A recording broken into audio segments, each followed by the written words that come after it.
Cinephiles. Hello everybody, and welcome to American Cinephiles. This is the second episode ever, and I would actually be really proud of that were it not for the fact that we're recording 3 episodes all in one night. Valentine's Day was yesterday, and when you think Valentine's Day, most normal people think about heartbreak and breakups and things like that. Most normal people think about heartbreaks and breakups on Valentine's Day. Yep. Most people think of love and candy and roses and dates. Most people aren't normal. So, what we decided to do was put together a list of good breakup movies. So the first one we have here is Her, which was directed by Spike Jonze and stars Joaquin Phoenix and Amy Adams. Amy Adams and Scarlett Johansson. Oh, yeah. Olivia Munn. Sorry, Olivia Wilde. Olivia Wilde, yeah. Scarlett Johansson's voice, not really anything else. You don't see her at all. It's just her voice. She plays an operating system that Joaquin Phoenix's character falls in love with. That's like the whole movie. But in the same vein of Wilson in Castaway and that relationship and how you're kind of like, holy shit, it's only a volleyball, but I still really care. You learn to care about this voice that Joaquin Phoenix is falling in love with, I think. And to me, that is a phenomenal movie. I love this movie. It's a very weird movie to get into. It is bizarre. It does kind of go through the relationship steps, so to say. It really does show breakups. Like, I've never seen a movie that more accurately portrays breakups than Her. Like, as I was watching it, I was like, oh my god, I've been there. And it's weird because he's just talking to an operating system. Like, it's not even a real person. But it's just like, it hits you right in the lower belly. So, phenomenal movie. A second one here is Blue Valentine, which was directed by one of my favorite directors, Derek Cianfrance, and stars Ryan Gosling and Michelle Williams. This is another one that's actually up there for my favorites, for one of my favorites, because again, it portrays relationships so honestly, I think. And it's very like, there wasn't really a script. Like, it was all pretty much ad-libbed.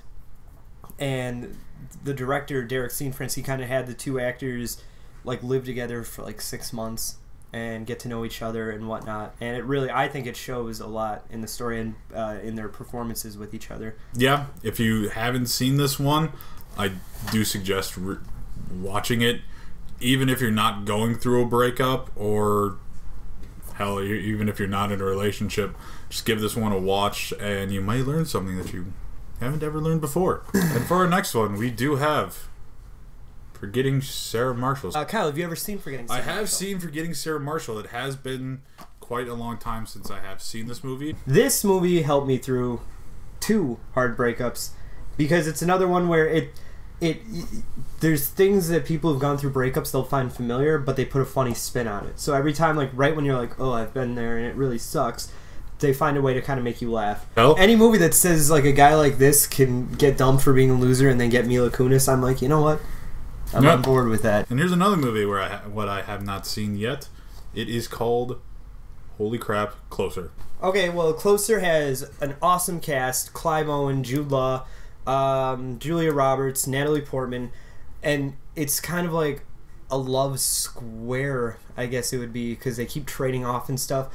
But it's like, there's like 3 or 4 breakup scenes that are just like epic and awful at the same time. Go to YouTube and type in Clive Owen, Julia Roberts breakup Closer, and just watch that. It's one of Clive Owen's best performances, and Julia Roberts.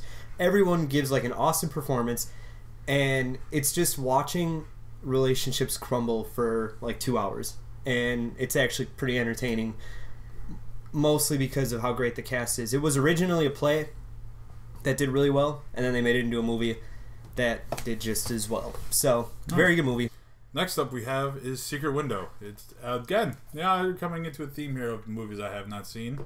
But you haven't seen Secret Window either? I have not seen it. I do know that it stars Johnny Depp. No shit. He's the entire cover.